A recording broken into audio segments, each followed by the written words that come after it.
رہے اپنا علم، اونچا رہے اپنا علم، اونچا رہے اپنا علم، جب تک ہے دورے آسمان، سن لے یہ ہر پیر و جوان، ہر پیر و جوان، آواز پر شابیر کی بڑھتا رہے یہ کارواں، رکنے نہ پائے یہ قدم، اونچا رہے اپنا علم، اونچا رہے اپنا علم، ہر قلب پر چھاتے چلو، دنیا کو بتلاتے چلو، ایک ایک محاذ ظلم کی تصویر دکھلاتے چلو، ہر دل میں بردوش کا غم، اونچا رہے اپنا علم، اونچا رہے اپنا علم، تب تک نہ مانے گا کوئی، تب تک نہ مانے گا کوئی، وہ وقت آئے گا کبھی، آئے گا کبھی، ہر قلب پر چھا جائے گا اپنا حسین ابن علی، دنیا رہے زیر قدم، اونچا رہے اپنا علم، اونچا رہے اپنا علم، جب بھی کوئی مشکل پڑے، دنیا اسی در پر جھکی، سینہ سے بل کھا کر ادھر اٹھی صدائے یا علی، نکلائی در باطل قدم، اونچا رہے اپنا علم، اونچا رہے اپنا علم، یہ پرچم عباس ہے، ٹوٹے دلوں کی آس ہے، اب تک کسی پر چمکلے زندہ کسی کی پیاس ہے، جس نے سہیلا کو ستم، اونچا رہے اپنا علم. As with any event in history, the events of Karbala, the day of Ashura, the night of Shami Ghariban, the threads of that tapestry were woven a long time before. After the Prophet died, the divestment of the Ahl al-Bayt began. One player off panel was Muawiyah, who was and became the leader of the Muslims after Imam Ali. First of all, Yazid's father, Muawiyah, did not have right to take the pulpit of caliphate. Muawiyah was the son of Abu Sufyan, who was one of the leaders of the Banu Umayyad in Mecca, and his mother was Hind, the one who had made sure that the uncle of the Holy Prophet, Hamza, is killed. As Prophet said, إِذَا رَأَيْتُمْ مُعَاوِيَةَ عَلَى مِنْبَرِي فَابْقِرُوا بَطْنَهُ. In other tradition he says, إِذَا رَأَيْتُمْ مُعَاوِيَةَ عَلَى مِنْبَرِي فَاقْتُلُوهُ. If you see Muawiyah sitting on my pulpit, he has to be killed. Imam Hassan, when he signed a peace treaty, had written to Muawiyah that he should not appoint anyone, and if he dies, then Imam Hassan will become the leader, or will become the ruler, and when Imam Hassan dies, then his brother Husayn. So Muawiyah did not have right to sit on the pulpit of Khilafat, and ungenuinely he transferred this ungenuine right toward Yazid, who was an oppressor, a murderer, killer, and bad character. Yazid was a drunkard. He was a person who used all the khums, the poor rate and taxes that the men and women paid in the Muslim Ummah for his own leisurely purposes, his own extravagances, and not for the poor. He was a person that soon after killing the Imam Husayn and his family at Karbala, what he did was he sacked Medina and systematically raped the women of Medina. And he also attacked the Kaaba. The Kaaba was destroyed at a time. This is after the events after Hussein. So it's this the type of person he was. He was a person who was openly doing mischief and was an open sinner. He was a womanizer, a drunken person, and a person who had all the bad qualities you can think of, written by both the Sunni and Shia historians. And Yazid began to use the influences that his father had bought to try to get Hussein to endorse him. Yazid writes a letter to Walid ibn Utbah, the governor of Medina, and asks him, take the pledge from these four personalities, and he himself indicates all of three sons of personalities will accept and will pledge. But Hussein ibn Ali is never going to be pledged. So you send me the head of Hussein in the answer of this letter. وَلْيَكُنْ بِالْجَوَابِ رَأْسُ الْحُسَيْنِ. Abdullah ibn Umar paid allegiance to him and others, or they had tried to escape from him, but Imam Husayn al-Islam refused when Walid and Marwan had asked him in Medina to pay allegiance. He said, no, I will not. They realized that Hussein was not going to do this. So they tried to say, okay, Hussein, you don't even have to say it. Just put the flag of Yazid outside your house.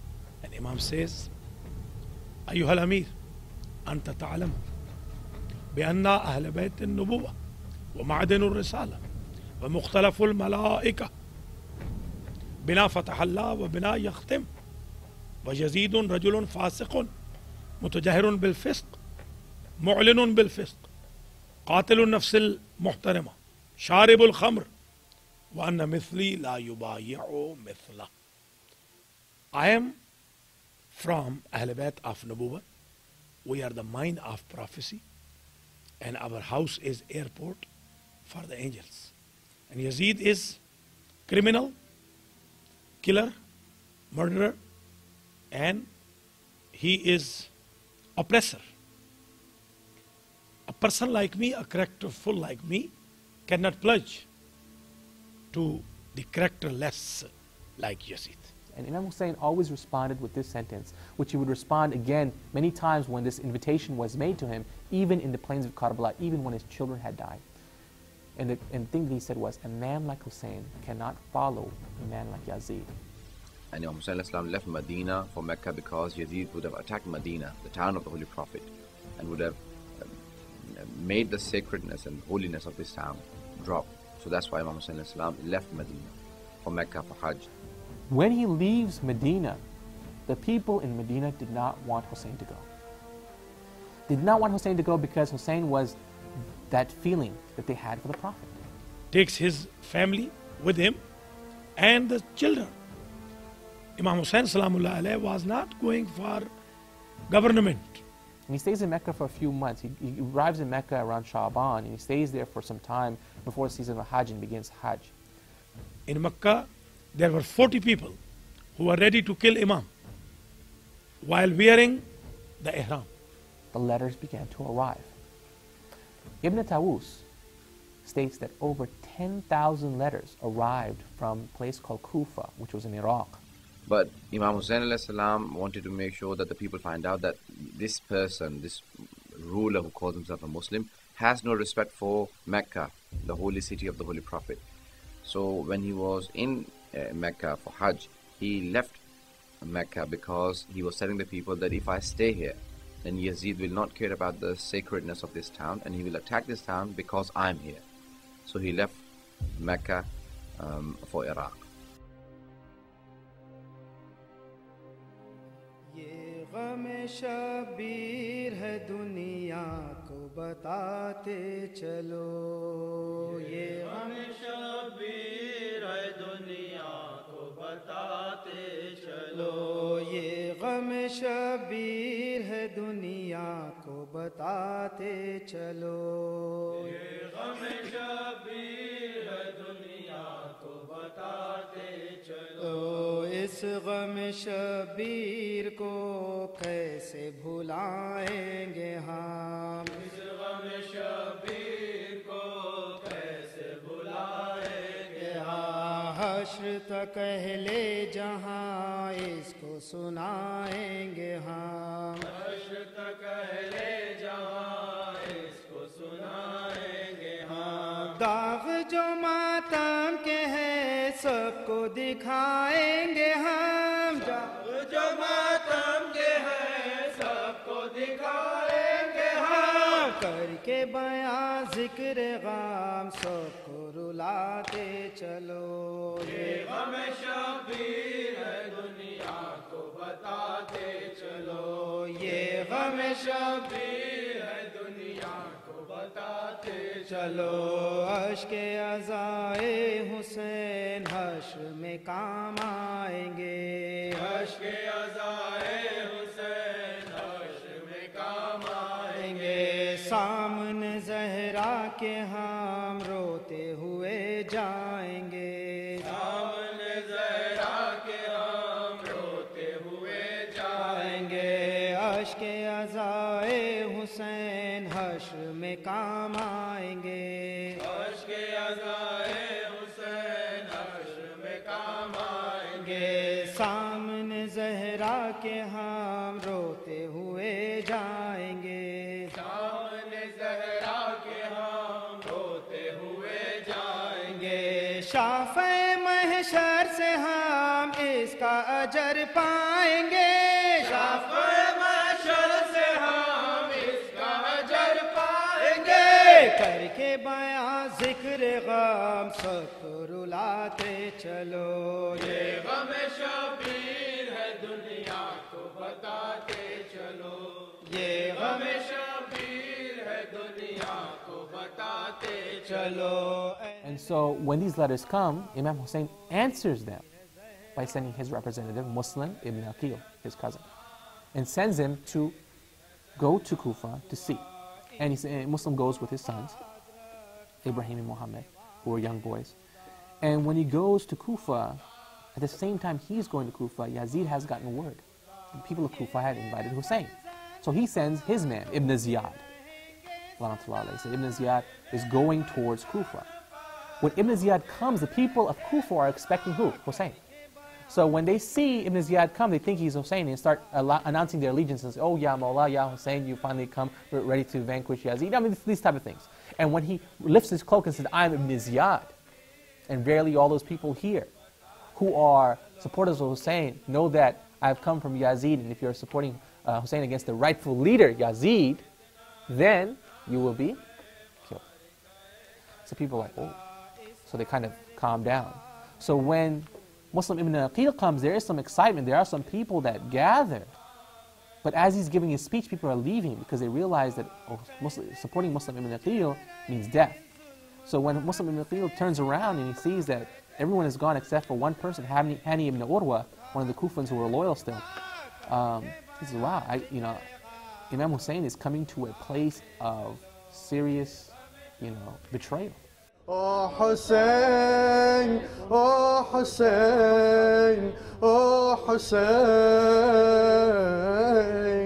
let our hearts be filled with sorrow for your sacrifice of love. Let us submit just as you did to the call from up above. Let us sustain your memory with every thought and pray. For it's the greatest sustenance that was ever brought to bear. Oh Hussein, oh Hussein, oh Hussein, mashallah. Oh Hussein, oh Hussein, oh Hussein, oh Hussein, oh Hussein, oh Hussein. Imam Husayn is coming to a place of serious, betrayal. So he's trying to go back to Hussein to let him know. So he's scrambling through the streets of Kufa. All the while, Imam Husayn is in Mecca. So as this is happening, Imam Husayn breaks his Hajj, goes towards Kufa. It's a very remarkable event. Then Imam leaves Makkah, changes his ihram of Hajj to ihram of Umrah.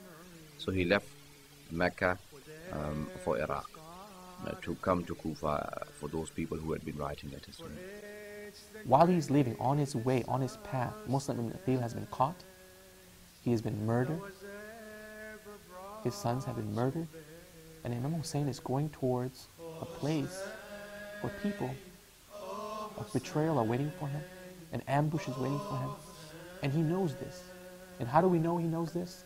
Because the moment that Muslim ibn Aqil passes away, he turns and he says, As-salamu alayka ya Aba Abdullah. And we know by the riwayat and the change of narration that we get from the family of the Prophet that Husayn says at a point as he's going to Kufa, Wa alaykum as-salam, ya Muslim. Now as he is coming, they come to a point in the desert with the companions of Husayn. They say, Ya Mawla, we see an oasis. Don't you see the oasis coming in front of us? And one of the companions who has a very sharp eye, he looked and he saw, this is not an oasis, it's an army. Till we are nothing more. And finally, please let me be with you on Judgment Day. And finally, please let me be with you on Judgment Day. For you have blazed the path to God. Let my tears show me the way. For you have blazed a path to God. Let my tears show me the way. Oh Hussain, oh Hussain, oh Hussain.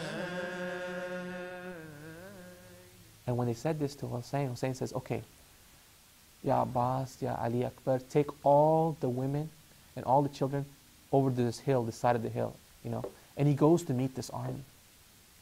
And the army is commanded by Hur. And he faces Hur, who wants to stop his way. And Imam says, I cannot change my way. Because I am the leader. My job is to show the way, not to change the way. And Hur, when he comes towards this lone Husayn on a horse, he sees him with his army. He says, I am Hur, I cannot let you go. By the authority of Ibn Ziyad. Imam Husayn asked him, on whose authority? Ibn Ziyad, the authority given by Yazid. And Husayn doesn't respond.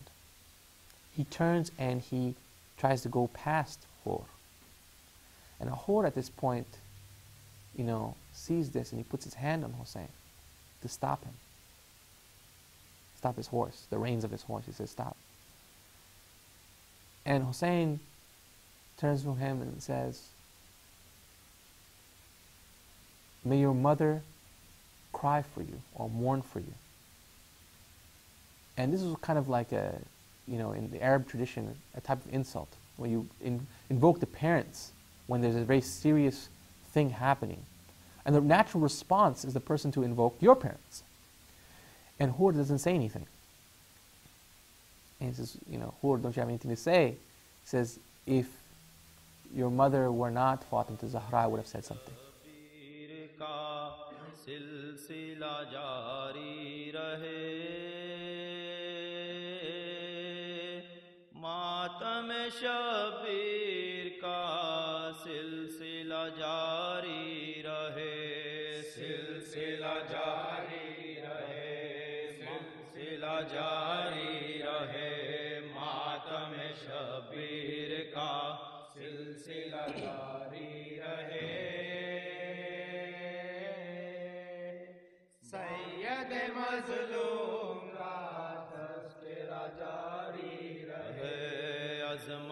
इस्लाम को तूने बचाया हुसैन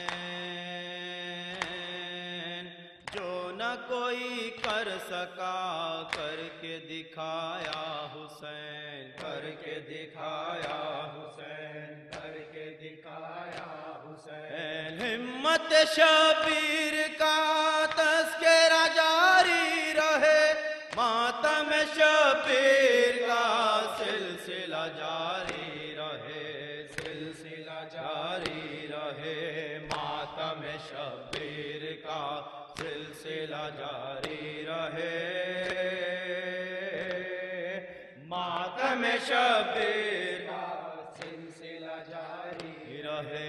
10वीं मुहर्रम के दिन ऐसी क़यामत हुई, खुर्द कला साथे सबकी शहादत हुई, सबकी शहादत हुई, सबकी शहादत हुई। करबला वालों का ये तस्करा जारी रहे, मातम शबीर का सिलसिला जारी रहे, सिलसिला जारी रहे, मातम शबीर का सिलसिला जारी रहे, मातम शबीर का सिलसिला जारी रहे। Hussein begins to leave and says, Hur says, I can't let you go. And they travel along a path together. The armies travel, the armies surround them and travel. And Hur comes to a point where they could either go to Kufa or another place called Karbala.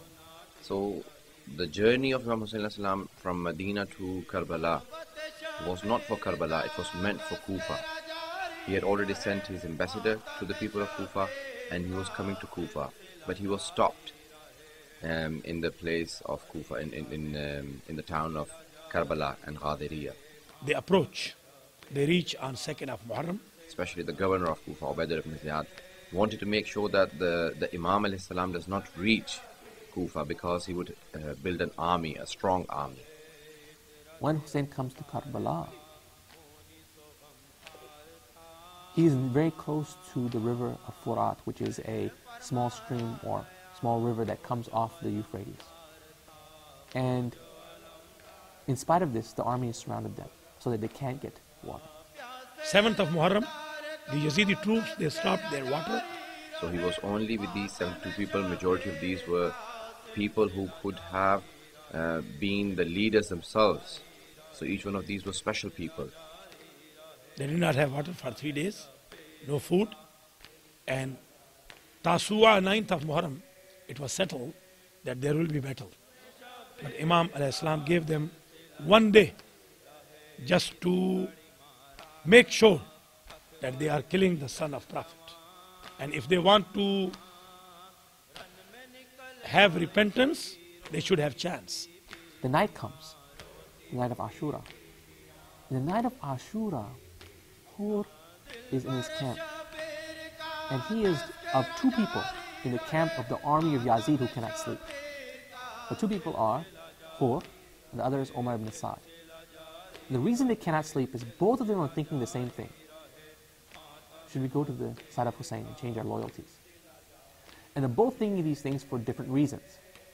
Umar ibn Sa'd is thinking it because when Umar ibn Sa'd was a young boy, he used to be in a community and company and companionship of Hussein. In fact, that Hussein used to tell his small group of companions that one of you will stand against me. And Umar ibn Sa'd always used to stand up and say, not I, O Mawla, it will never be me. But here he is, standing against Hussein. And why? Because Ibn Ziyad had promised him to be the governor of Ray, which became modern-day Tehran. You know, and he's like, wow, Ray was a very powerful city at the time. To be a governor of such a powerful city, you know. That was his motivation. So he's thinking and he's weighing that. Should I be the governor of Ray? Should I, be disloyal to Hussein? And he's debating this in his mind. He can't sleep. Finally, he's able to find sleep because of his affection for this worldly gift of this governorship of Ray, which history doesn't record him as a true governor of Ray because that was taken away from him afterwards. So he ended up losing everything in this world and the hereafter. Now here's Hur in his camp. He can't sleep. His son comes to him and says, Baba, this is not how a commander acts the day before victory. And he says, what is victory, son? Listen. And he lifts the tent to his son. And the son listens and he hears sound of children crying, Al-Atash, Al-Atash, the thirst, the thirst. Babies. He hears the sound of buzzing. He listens closely. It's like buzzing, like bees. And it's the sound of everyone reading dua all night long. Prayers, standing in salah. He asks again, and he listens deeply, and he also hears the river, juxtaposed by the sounds of thirst. He says, what is it for you? He says, so father, what are you going to do? He says to his son, what can I do? I have to go to Hussain. How can I ignore it when paradise is but a few steps away? So Hur says, what can I do when paradise is but a few steps away? How can I bury you when I'm here all alone? How can I bury you when I'm here all alone? So she made a supplication to the wielder of the throne. Separation. The Muslims let Abu Zar die. They heard the screams of his daughter. Yet even after this, they allowed Sakina's father to be martyred. Can you slowly climb up? Whose screams are louder? The Muslim screaming, Ya Mawla, or is it of little Sakina, Ya Baba? Can you envision her horror when she saw her father's head on a plate? Serve Allah subhanahu wa ta'ala if you want to show love for the Ahlul Bayt. Separation. Dividing ourselves into madhabs, politics, culture, and taqleed. We are separating ourselves from our religion, ethics, and history. Ya Hussain, Ya Hussain, everyone. Ya Hussain, Ya Hussain, Ya Hussain, Ya Hussain. Today the Muslims will weep your tragic fate. Ya Hussain, Ya Hussain, Ya Hussain. Ya Hussain, how could the message arouse in them such hate? Ya Hussain, Ya Hussain, mashallah. Ya Hussain, Ya Hussain, Ya Hussain, Ya Hussain, Ya Hussain, Ya Hussain, Ya Hussain, Ya Hussain, how could the message arouse in them such hate? Ya Hussain, Ya Hussain, Ya Hussain, Ya Hussain, Ya Hussain, Ya Hussain. You have come to see the Prophet and is sitting there with Ali. On the floor they sit together, in their laps jumps Hussain Jan, and he smiles to see his grandson with the light of his pure family. Do you know what they will do to him, O light of the Quran? Ya Hussain, Ya Hussain, Ya Hussain, Ya Hussain, Ya Hussain, Ya Hussain. When you spoke, believers heard you. So how they let it happen when you said that he and Hassan were the lords of heaven's youth? Those that smiled and sat around you, in their minds had plans of vengeance. When you died, then came the treason and the murdering of the truth. Ya Hussain, Ya Hussain, Ya Hussain, Ya Hussain, Ya Hussain, Ya Hussain, Ya Hussain. Who thought the Muslims would ever stray so far? Ya Hussain, Ya Hussain, Ya Hussain, Ya Hussain. Rasulul Azam We know how grieved you are. Ya Hussain, Ya Hussain, Ya Hussain, Ya Hussain, we saw you held and riding in the Prophet's arms. Ya Hussain, Ya Hussain, Ya Hussain, Ya Hussain, he wept to think that they would ever do you harm. As he stood before his killers in a tone So Hur leaves with his son and his slave. Both of his son and his slave said, we want to come with you.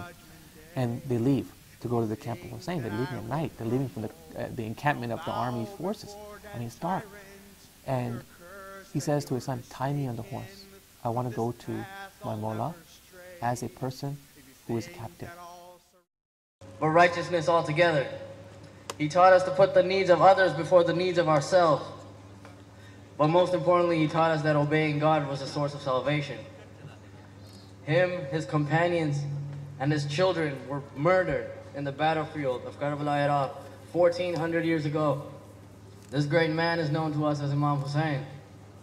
Imam Husayn was a man who was willing to sacrifice all that he had to protect the true Islam that Prophet Muhammad, peace be upon him, taught, and to show the world that mankind should never submit to tyranny.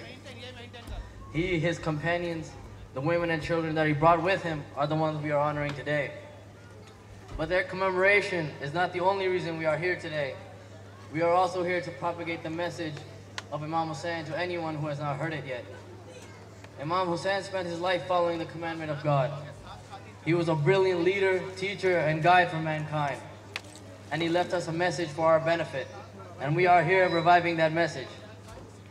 His message was to never bow down to a tyrant, to never sell your faith, to never live in oppression, to sacrifice all if it means saving your faith. It was to uphold the truth and to destroy falsehood. And now, after 1400 years, this message lies in the heart of every oppressed person. And it has given them hope, and it has given them strength to speak against injustice. We are here honoring him. And by doing so, we are sending a message to all killers and tyrants that the truth can never be hidden and no compromise will ever be made against tyranny. By holding this procession, we are trying to propagate Imam Husayn's message to people of all races and religions. His message is universal. It is not just for one nation to know. It is for the world to know and to take heed from. Our aim is to spread the message of Imam Husayn to every corner of the world, to make sure that there is no place left in the world where grieving of Imam Husayn is not taking place. And these processions are the best way to do so. By holding this procession, our hope is that one day the world shall understand how great of a man Imam Husayn was, and to understand this message that he left us. The next morning, Ali Akbar, the son of Hussain, the one with the physical attributes of the Prophet, calls the adhan. On the day of Ashura, 50 soldiers of Imam Husayn were killed in first attack. Usually these 50 are not mentioned in the books. And when we count, we say 72 martyrs of Karbala. We have to add those 50. The biggest tragedy in Karbala is that a group of 72 people, or 128, and no Sunnis or Shia historians have written any more than 250 people, were killed by the minimum number of the army of Yazid is 30,000 people. One by one, the companions, they depart. And the companions would go out. And Hur, by some counts, was one of the first to go, if not the first to go out. And as he goes out to fight, he is stabbed, arrows pierce his body. And he falls. And when he falls out, he calls out, Assalamu alaikum ya Mawla, saying, Imam Hussain comes out, puts his head on his lap, and looks down at the Hur. And he says, your mother has given you an appropriate name. And the name that Hur means peace. It means freedom, to be free. He says, Hur, now you're free of this world. Just killing them was not the biggest masa'ib or tragedy in Karbala. The biggest oppression is that they made sure that they killed them very harshly, without any mercy. After Hur dies, Habib ibn Muzahir, many of the companions, they go, John, they pass away, and their stories are very powerful. But there comes a point where even the family of Imam Husayn has to go fight. His own brothers, 4 of his brothers were killed from al-Bani. I mean, they're brutally killed. Pieces of bodies were cut, horses, hooves smashing children's bodies. I mean, it was a brutal moment. They didn't come to fight. They didn't come to do war. They came to receive the invitation for people. Even young children like 11 and 13 are killed very massacrely. So they are massacred with no fear of God.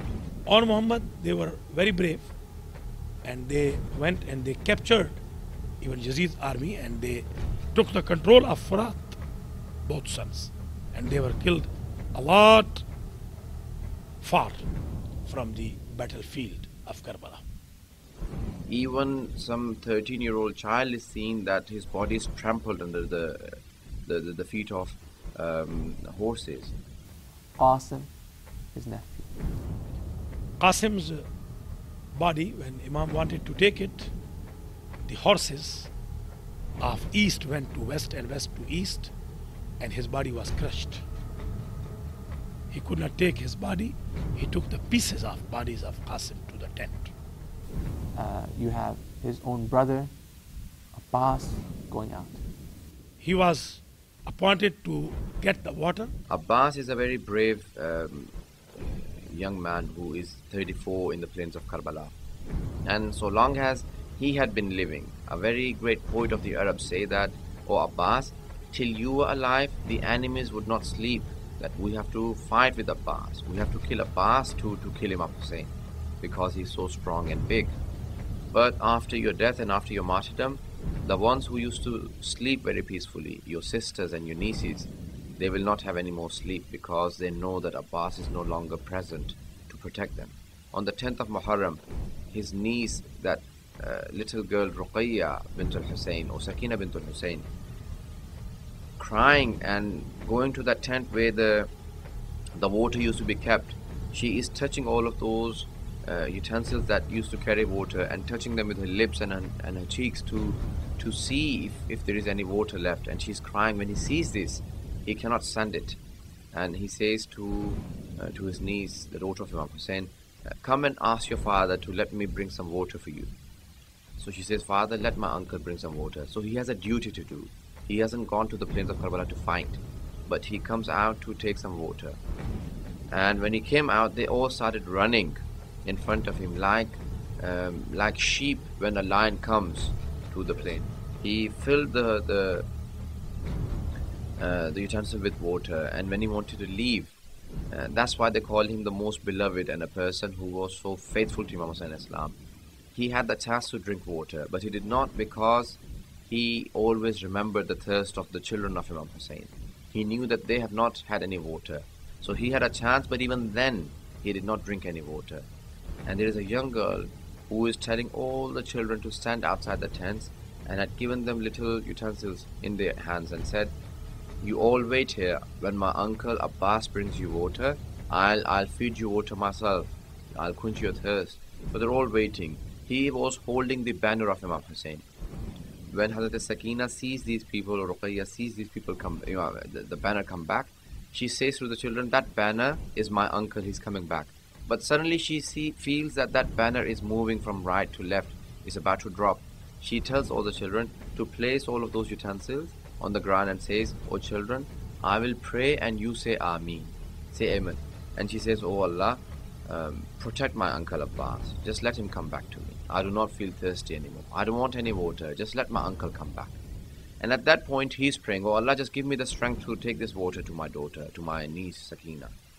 At that point, when a person had come forward, he attacked him and cut his arm from the right hand side. He moved the water to his left shoulder. A person attacked him and cut his left shoulder. He held it with his teeth, and he looked on the skies and said, "Oh Allah, just one dua. Let me take this water to Sakina." At that point, a person shot an arrow and it made the water drop. Abbas lost his hope and said, I do not wish to go back. He stopped at that point. A person came forward and hit him in his head, and he dropped on the floor, and he called his brother for help.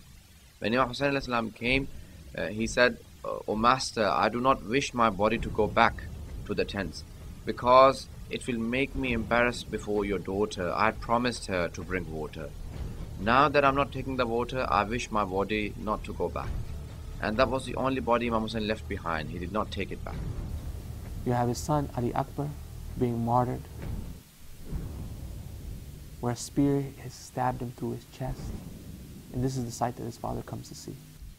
Ali Akbar alayhi salam was killed by swords, arrows, and a lot of weapons.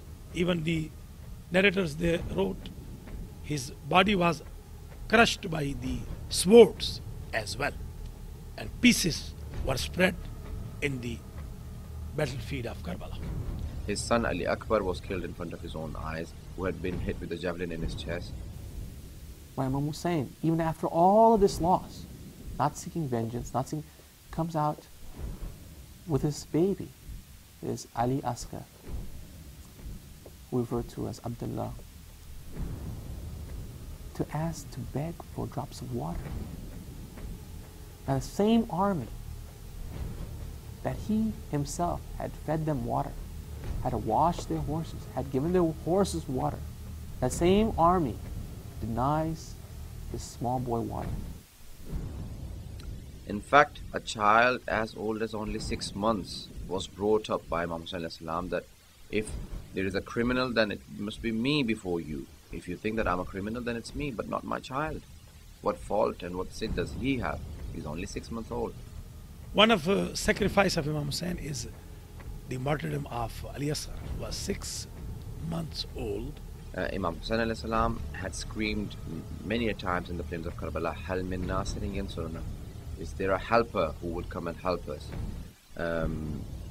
At one point when he said this, he heard that the ladies are crying loudly in the tents. So he went back and said, what is the problem? And his sister said, when you were saying this sentence, is there a person who would help us? Your child dropped himself from the cradle. He lifted him and said that wrap him up in white cloth, and held him and hid him in his abba, in his clothes, and came out. And people were thinking that he is probably holding a Quran to bring out and say, for the sake of this Quran, please do not kill me. But when he took that little child out and said, this is a child who I want you to feed. Some of them cry, some of them put their weapons down, but none of them come forward with water for this boy. And so Imam Husayn says, okay, let me put him on this hot ground, because maybe you think I'm going to take the water for myself. And when he does this, no one still comes forward. So he picks this baby back up.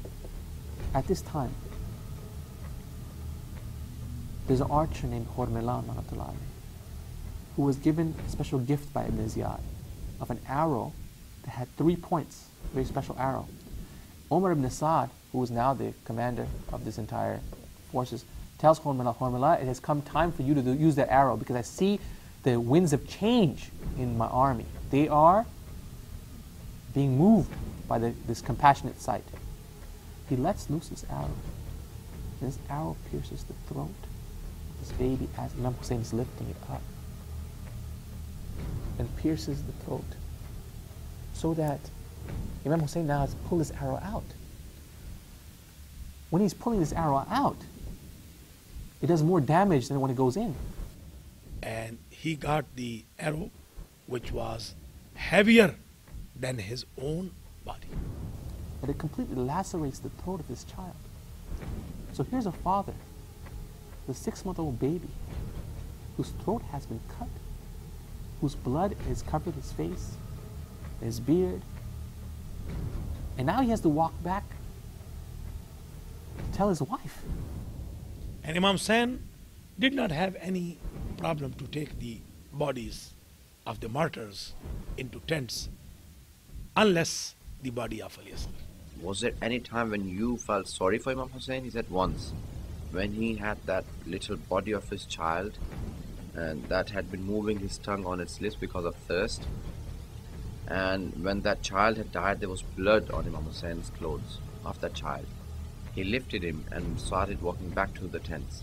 He said, at that time we all felt very sorry, and we all started turning around and crying because we couldn't take it. Why? Because this man had lifted his brothers and his older son Ali Akbar, who was 18, but he had never been so shattered felt so shattered when he was lifting his son Ali Asghar. He took 7 steps forward and 7 steps back. And the commentators talk about what's the significance of these 7 steps. And he takes these steps, he says, Inna lillahi wa inna ilayhi raji'un. Verily we are from Allah, and unto Him do we return. Is it because he has doubt? Is it because he's afraid? And we see that Imam Husayn is taking these 7 steps because he's emulating the 7 runnings, or the 7 paths of Hajar, the wife of Ibrahim, as she runs back and forth between the hills Safa and Marwa to look for water for her son. What is really sad here is that Imam Husayn went to look for water for his small boy. Alhamdulillah, Ismail found water with the du'as of Hajar, but there was no drops of water given for us. Husayn may have been thinking that I can take the grief of the death and martyrdom of my son Ali Asghar, but what will I say to his mother, Rabab, who was 30-year-old in the plains of Karbala, when she sees her son, that he has been massacred so badly and had been killed by the people without any mercy? So he was thinking, shall I take him to the tents? Shall I not? And he kept repeating, Inna lillahi wa inna ilayhi raji'un. Indeed, we are from God, and to Him we return. Ridan bi qada'ihi wa tasliman li amrih. I am pleased with the decree of Allah. And then he said a sentence. He says, Oh Allah, it breaks my heart to see my own son die at this position, but I feel satisfied that everything is happening before your own eyes. I know that you will take revenge. And at that point, there is a tradition by one of the Imams that the angels were saying to the Almighty, Oh Allah, so much oppression we've never seen. And Allah showed them the face of the Sahib al-Zaman, the 12th Imam, Imam Mahdi, and said, by him I will take the revenge for this man, and wait for the time when Jesus and Mahdi come back to take the revenge of Imam Husayn in the last of the times. And to the point where he would go out to fight, and he would go to battle, and he would be killed. When Imam Husayn is killed, there is an army that had surrounded him. When he is coming down for prayer, he goes to prostration, and everyone is saying, who's going to kill Imam Husayn? Who will attack him? People are pointing at each other. Whatever they had, they were hitting him with it. Some people were throwing arrows to him, and there are some traditions that even mention that the whole body was lifted on arrows. He could not even come onto the ground and touch the ground because he had so many arrows in his body. And this person called Shimr Dil-Joshan, may the curse of God be upon him, came forward and took off the turban of Imam Husayn and held his hair and started cutting his neck when he was in the prostration in the final moments. When Imam Husayn dropped on the floor, the whole atmosphere and the weather had changed. In the end, he says, Oh Allah, you created this world, this universe for my grandfather. And you said, Khalaqtul khalqa turran li hawaka ya Muhammad. Oh Muhammad, I have created this world for you. Imam says, Oh Allah, taraktul khalqa turran li hawaka. I'm leaving that universe for your sake. So the sister of Imam Husayn came out and she looked and she screamed for the people. He said, Ama fikum Muslim? Isn't there a Muslim amongst you? This is the grandson of your holy prophet. Please tell this man to come off the chest of my brother, who had been trying to kill Imam Husayn at that time. And she screamed. And when she came back to Medina, she said to the people of Medina that I saw with my own eyes, at a distance of about 70 steps away from 70 yards, I saw my brother being killed in front of my own eyes. I screamed and cried, but no one helped. Then in the battlefield of Karbala, they crushed the body of Imam Husayn by the feet of horses. And it cut off Imam Husayn's head, along with the heads of everyone, including that baby, including Ali Akbar, including Hazrat Abbas. It took these heads, along with the women who had been stripped of their hijabs, the tents had been burned, They took these people and one male, one man, I should say, there were other young children, but one man that was the son of Hussain that was left, who was so sick, Ali as-Sajjad, Imam Zayn al-Abidin alayhi salam. After killing each and every family member of Imam Husayn alayhi salam, they took the women as captives and tied their hands behind their necks with rope and took them to the streets. This was one of the major atrocities in the history of not only Islam but the history of mankind. And then they took the sheets of sisters and wives and daughters of Imam Husayn, family of Imam Husayn, and then they arrested them and took them, marched them from Karbala to Kufa in chains, from Kufa to Sham, which is Syria. I mean, if you look at the map, you look at that distance, to be marched in the desert heat in chains after these events have taken place, it is something terrible. To Yazid, who gloats. He gloats. He takes the head of Hussein and he beats it with the stick. And you know what he says? He shows himself. He shows himself to the people. He says, this is for the battle of Badr. The events of Karbala are a tapestry that were woven long before in history.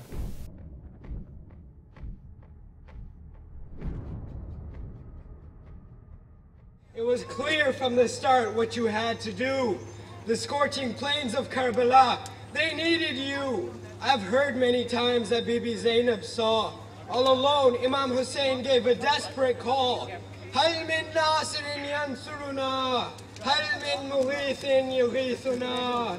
Ya Mawlai, for you 1,000 times. For you, Mawla, I live. For you, Mawla, I die. On the 10th, you gave the call for aid.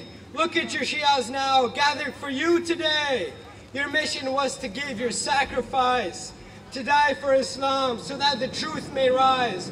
Now what do we Shias have to do in turn? We must prepare the world for Al-Mahdi's return. As we walk on today, please keep this in mind. Move forward to peace and progress, leaving justice behind.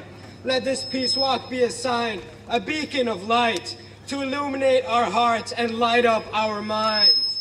Bismillahirrahmanirrahim. Assalamu alaikum. So everyone, I wanted to ask you a question. What is jihad? Is it war? Is it fighting? No.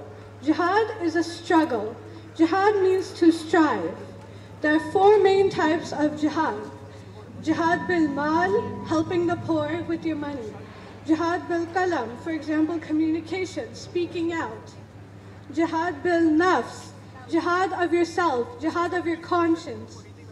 And jihad bil jan, jihad with your life. This is where Imam Husayn comes in. He did all 4 of these, but the one we remember today the most is jihad bil jan, the jihad with his life. He was prepared to give his life for his rights, religion, and Allah. Yazid had said to Imam Husayn that either we give bayat, acceptance, or face death, to which Imam Husayn replied, people like me would never give bayat to people like you. When he said this, he represented not only himself, but all of us. He meant that righteous people like him would never give bayat to wrongdoers like Yazid. People with morals like him would never give bayat to tyrants like Yazid, who had no morals whatsoever. Imam Husayn gave his life rather than doing the wrong thing. You see, he showed us there's only the right path and the wrong path. There's no middle path. There's no compromise. We can either struggle and fight for something, or we can give in to it. There's only haq, righteous things, or batil, wrong things. Imam Husayn's jihad was not political and it was not for power. His jihad was to show people that everything comes down to right and wrong, to haq and batil, to good and bad, and justice and injustice. That is what Imam Husayn really represents. He faced death for his rights, for justice, and for his beliefs. There's a famous quote that says, every day is Ashura and every land is Karbala. This is to remind us that even today, people are doing what Imam Husayn did. whether they realize it or not.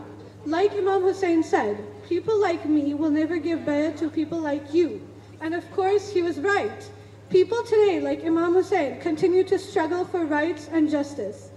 As quoted from the flyers, Imam Husayn's death was the rebirth of Islam. He is still alive today through us. Salawat. Who will weep for my son that day when none of us are there? Who will weep for my son that day when none of us are there? Who will weep for my son? Who will weep for my son? Who will weep for my son that day when none of us are there? Who will weep For my son that day when none of us are there. Who will weep for my son? Ya Hussain! Who will weep for my son? Who will weep for my son that day when none of us are there? Who will weep for my son that day when none of us are there? First julus was taken from Karbala to Kufa and Kufa to Sham. He has just passed. He has just left us. And why do we put ourselves in that moment? Because that moment, unfortunately, has repeated itself throughout history. Because every single Imam after him, exception of Imam Mahdi, has been killed and martyred by poison, betrayal. And why? Because the people that said they would follow the message of Imam Husayn didn't step up. They didn't say, hey, we're gonna support the next Imam. They didn't do it. And Imam Zaman is waiting. And this is kind of a remembrance for us to say, put ourselves in that mode, to feel that regret, to feel that earnestness, that need, and say, hey, I need to become a better Muslim. I need to become a better follower of the Ahlul Bayt. And if I do this, then I am truly remembering Hussain, I'm truly mourning for Hussain. So this ultimately is the best way. The biggest and the most important part of the grief for Imam Husayn al-Islam is to shed tears on Imam Husayn, to cry. Remember those, a person stands up and recites some of the oppressions that were carried out on Imam Husayn al-Islam. And the others mourn and they shed tears. There is a tradition by the Holy Prophet and that says that whoever cries on Husayn, the heaven becomes wajib on him, because he will feel the oppression and will refrain from oppressing others. A man wrote an article in Europe criticizing the Shia and the lovers of Ahlul Bayt, and for those people that bring in the Islamic New Year, which is Muharram, with crying. He said, every other people in the world, when they have a new year, they laugh, they rejoice. And here is this group that cry. It's not human. And we challenge this. And we say, hey, you're saying it's not human to cry because it's the new year. But Adam, alayhi salam, when he began his journey on this planet Earth, which was also Muharram, the first Muharram, he was crying because of his separation from God. When every human being begins his journey on this planet, either he is crying or his parents are crying because, if he's not crying, then the parents are crying because he's dead. He's stillborn. Or the baby is crying. They cry because they're coming into this new world. They show their life. Tears show life, show passion, show feeling. If you don't have feeling, you will not be able to cry. And we show ourselves every year by recalling these events and crying and showing that, hey, we are human beings. We are humane. That's why we have to stand up for justice. And that's why worldly events and things that happen in the world move us, because we say, hey, this stuff cannot happen, because we have feelings. Hussain गम में तेरे कायनात रोती है हुसैन गम में तेरे कायनात रोती है हुसैन गम में तेरे कायनात रोती है हुसैन गम तेरे कायनात रोती है निकल के रोता है दिल निकल के रोता है दिन जो के रात रोती है हुसैन गम में तेरे कायनात रोती है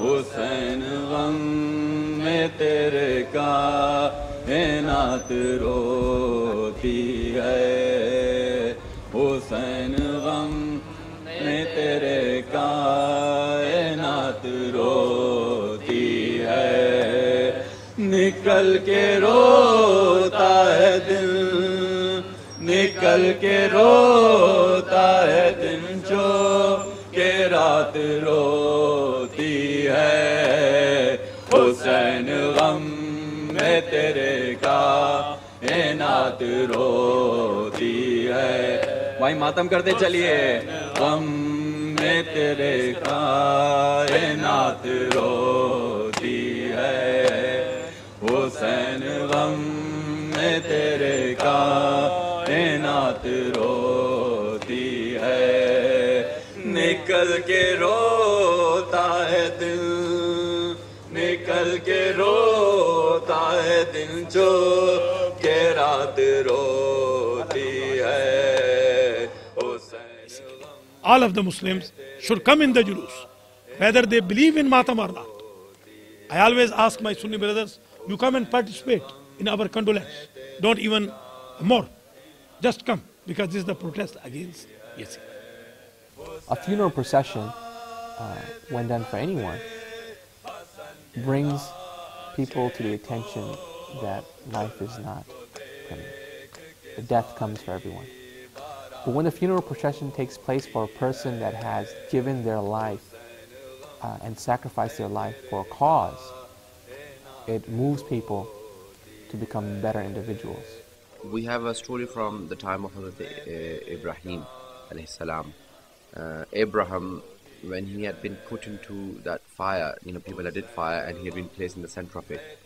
When it started burning, he saw a frog, a little frog, splashing water with his feet to the fire. So he asked, he said, "You are so little, you cannot put out the fire with your feet." He said, "But I want to make sure on the day of judgment I tell the Almighty God that with my own strength I try to do whatever I can to put out the fire. I don't want to be amongst the oppressors. I want to be the help. I want to be one of the helpers of the oppressed." That's what our intentions are. We may be little in number, but our point is to make sure that we tell the Almighty God, Allah subhanahu wa ta'ala, that we were on the side of the oppressed. So even though we may be little in number, but we try and spread the message of Muhammad. We cannot follow his footsteps, so at least we spread his message. Like his son Zainul Abidin alayhi salam, and like his sister Zainab salamullahi alayha, that wherever they were taken, they spread that message. So we try and spread it to others. That is one of the main reasons. And secondly, we try and invite others to come and see and hear that this is a message, a godly message, a message from a representative of Allah who gave his life for the sake of mankind. And this is for humanity, and not only for Islam, but for all of the mankind. Hussain गम में तेरे कायनात रोती है हुसैन गम में तेरे कायनात रोती है हुसैन गम में तेरे कायनात रोती है निकल के रोता है दिल निकल के रोता है दिल जो के रात रोती है हुसैन गम में तेरे का Muhammad Allahumma salli ala Muhammad wa ali Muhammad. We're walking in the footsteps of Bibi Zainab today. We're walking in the footsteps of oppression today. We're walking in the footsteps towards justice today. So when we walk and we say salawat to Muhammad wa ali Muhammad, give me a loud salawat.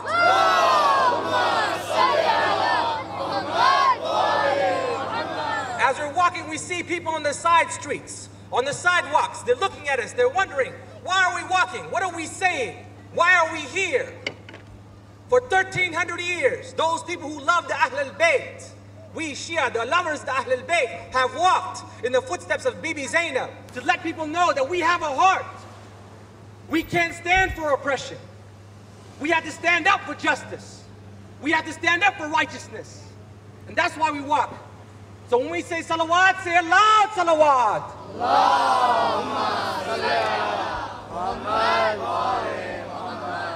And as we walk, you hear the sad poetry, whether the poetry be in English, Urdu, Farsi, or Arabic.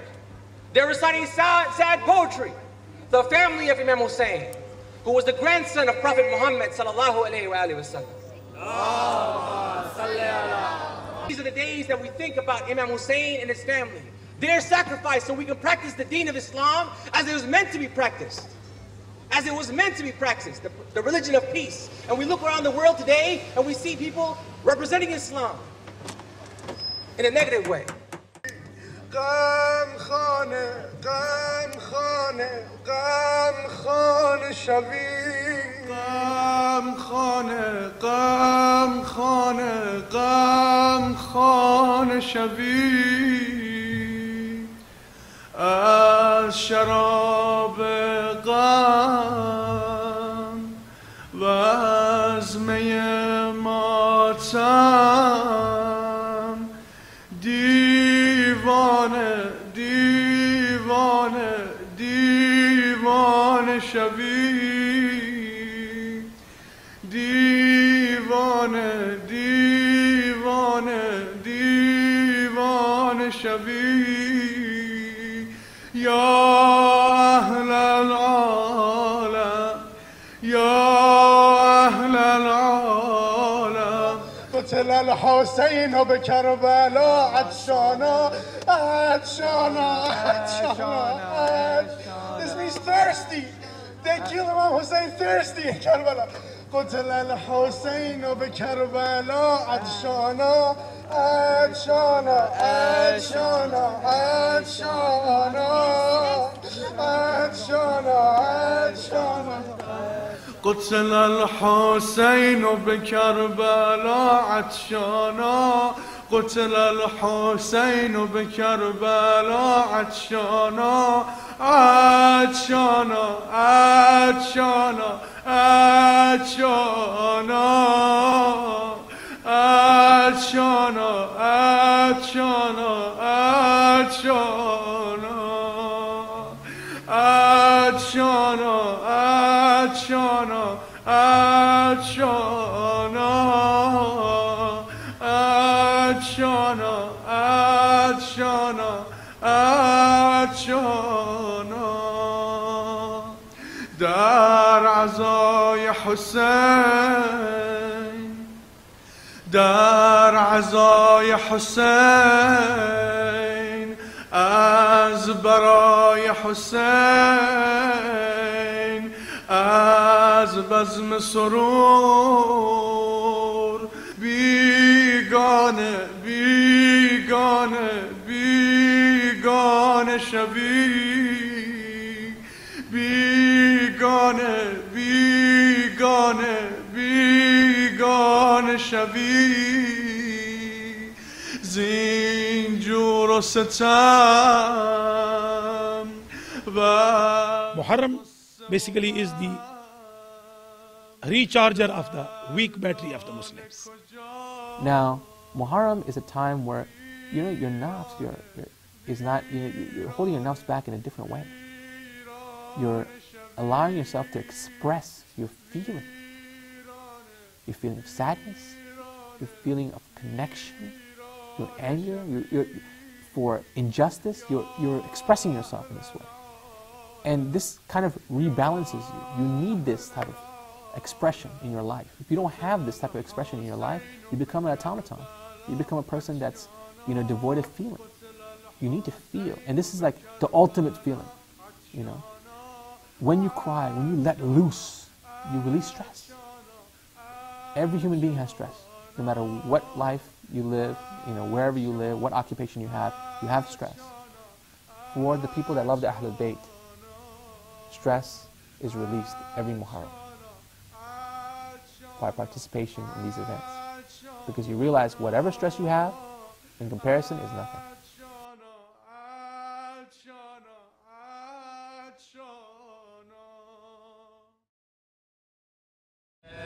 साजाद में ज़ैनब हूँ मेरे sir पे रिदा कोई नहीं बाजार जफा सजाद ज़ैनब हूँ मेरे sir पे रिदा कोई नहीं बाजार जफा सजाद में ज़ैनब हूँ मेरे सर पे रिदा कोई नहीं बाजार जफा. And the procession takes place every year in every city throughout the world, where people that still love the Ahlul Bayt and recognize the traditions do these events. Then it calls people to the attention to these events, why they took place, what happened, what was sacrificed. And when they realize what was sacrificed, they realize, whoa, what really happened, then it moves them on a deeper level than something that just happened now, because it puts them together with that tradition of history and with all the people that have come since. It binds them to that, and you realize that you're part of a movement now, a movement for justice, and it's based upon those events at Karbala.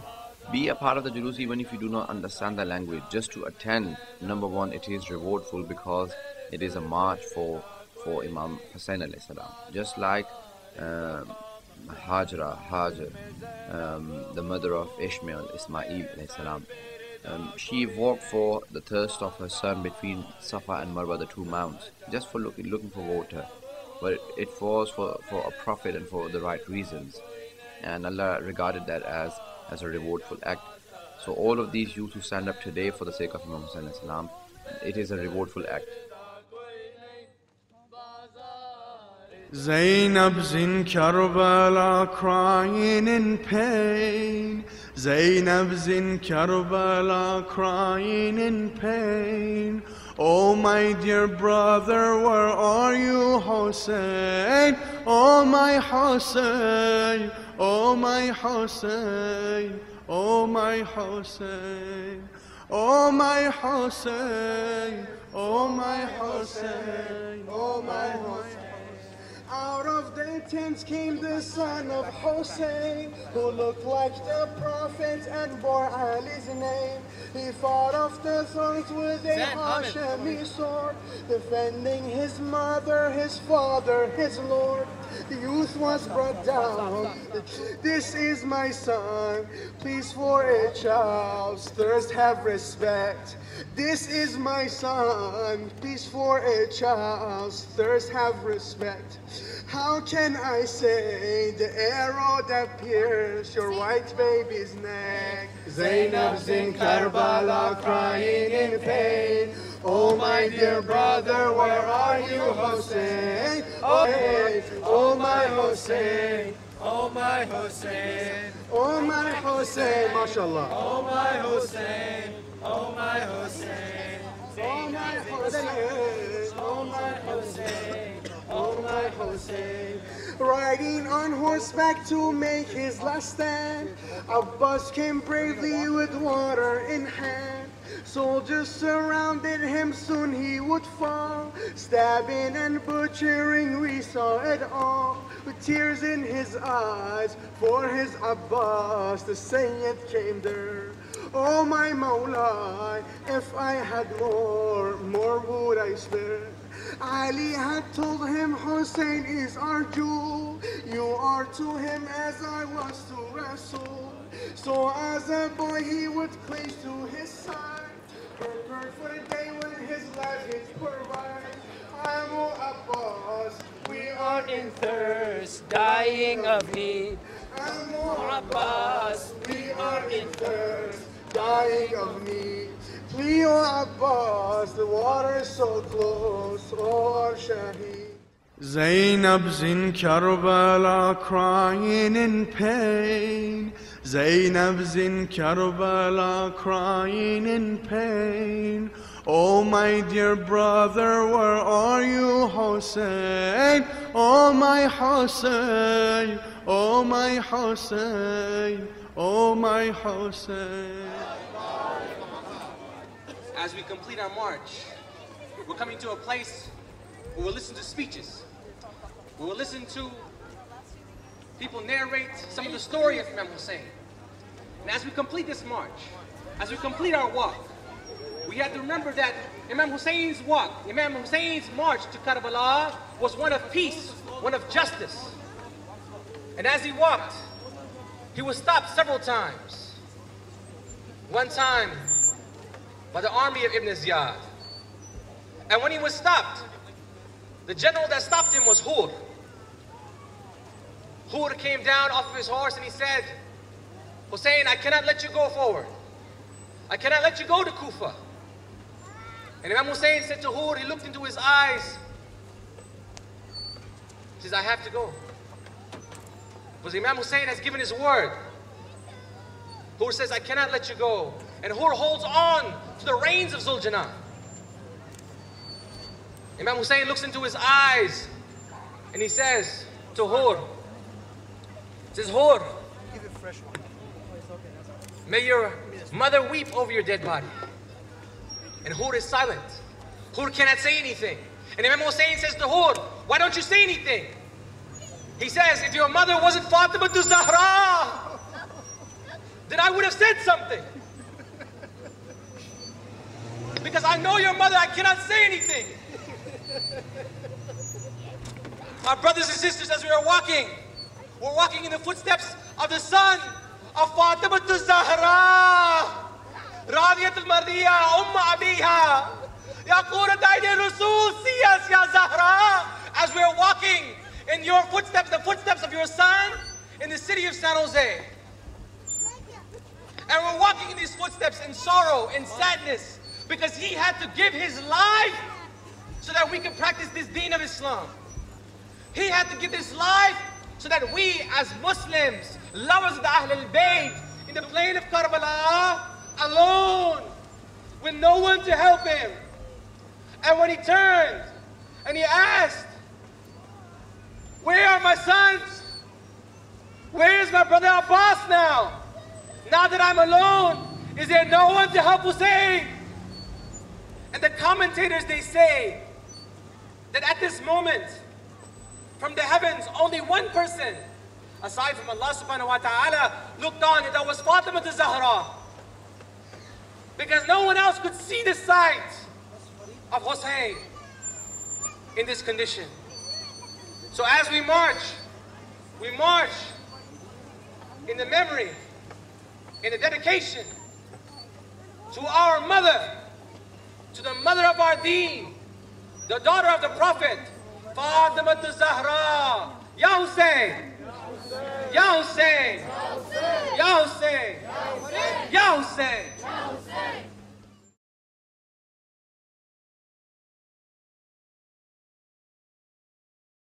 I would like to mention just one incident from the life of Imam Sajjad alayhi salam when he is taken to the court of Yazid. Even at that point, when people are trying to stop him from serving delivering the message of his father, he speaks to the people and tells them who his father was. The whole army is standing and Yazid himself is present, so he says, quiet, I do not wish to listen to you. And the people say, who are present in that court, most of them are even non-believers, they say, you've spoken, we've heard you, but we want to now listen to this young man, this captive, who's only 23 or 24. And he stands up and delivers one of the most eloquent sermons. And in that, Yazid, when he sees that everyone is turning off my army and everyone who I have invited to the side of this captive, so he says, start the azan. The person says, it is not time. He said, just start the azan. Call for prayer. When it starts, Imam Sajjad keeps quiet. And as soon as it reaches, Ashhadu anna Muhammad Rasulullah, I bear witness that Muhammad is the messenger of Allah, he says, Yazid, stop for a moment. Tell me, whose grandfather is this? Mine or yours? If you say it is your grandfather, then you're a liar. And if you say he's my grandfather, then why have you taken me as a captive if you believe in him to be the prophet? So I think to always utilize the positive moment whenever there is time, then make a point to the people and give the message. That is very important.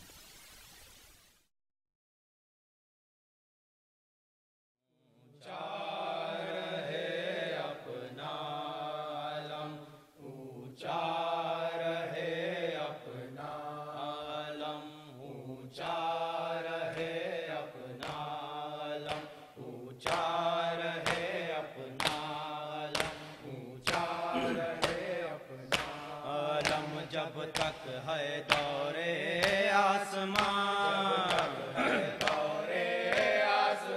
سن لے یہ ہر پیر و جوان،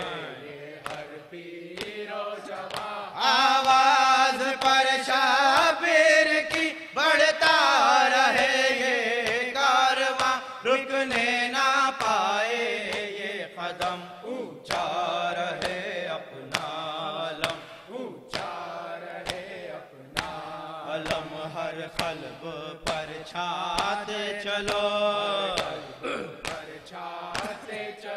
دنیا کو بتلاتے چلو، ایک ایک محاذ ظلم کی تصویر دکھلاتے چلو، ہر دل میں بردوش کا غم، اونچا رہے اپنا علم، اونچا رہے اپنا علم، تب تک نہ مانے گا کوئی، وہ وقت آئے گا کبھی، ہر قلب پر چھا جائے گا اپنا حسین ابن علی، دنیا رہے زیر قدم، اونچا رہے اپنا علم، اونچا رہے اپنا علم، جب بھی کوئی مشکل پڑے، دنیا اسی در پر جھکے، سینہ سے بل کھا